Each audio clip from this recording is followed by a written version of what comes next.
స్వాగతం సుస్వాగతం. రాహుల్ గాంధీ జన్మదిన సందర్భంగా నిట్టి అభ్యర్థులు సమస్యల పరిష్కారం కోసం సంతకాలు సేకరణ కార్యక్రమం నిర్వహించారు. ఈ కార్యక్రమానికి ముఖ్య అతిథిగా ఎమ్మెల్సీ బల్మట్ వెంకట్ ఎన్ఎస్సీఐ తెలంగాణ రాష్ట్ర అధ్యక్షుడు మొదటి సంతకం చేస్తూ ముందుగా రాహుల్ గాంధీకి జన్మదిన శుభాకాంక్షలు తెలియజేశారు. భారత్ జోడో యాత్ర మరియు న్యాయ యాత్ర ఈ సమాజంలో ఉన్న నిరుద్యోగ సమస్య పేదరికం పోగొట్టడానికి తాను ఎంతో శ్రమించాడన్నారు. రేపటి భవిష్యత్తు రాహుల్ గాంధీ ఒక మార్గదర్శకమని చెప్పుకొచ్చారు. రాహుల్ గాంధీ నాయకత్వంలో ఈ సమాజం అభివృద్ధి చెందుతుందని తెలియజేశారు. ఉస్మానియా యూనివర్సిటీ ఎస్ఎన్ఈఐ అధ్యక్షుడు మేడి శ్రీను రాహుల్ గాంధీ నాయకత్వం వర్ధిల్లాలంటూ కేక్ కట్ చేస్తూ నినాదాలు చేశారు. ఈ కార్యక్రమంలో యూనివర్సిటీ విద్యార్థులు భారీ మొత్తంలో పాల్గొని సంతకాలు చేసి నిట్టు అభ్యర్థుల సమస్యలు పరిష్కారం కావాలని ఓయూ విద్యార్థులు కృషి చేశారు.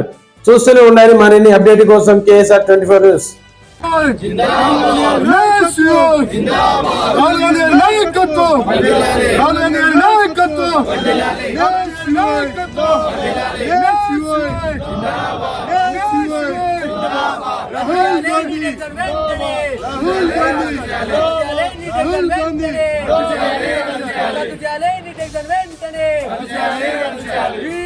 Justice!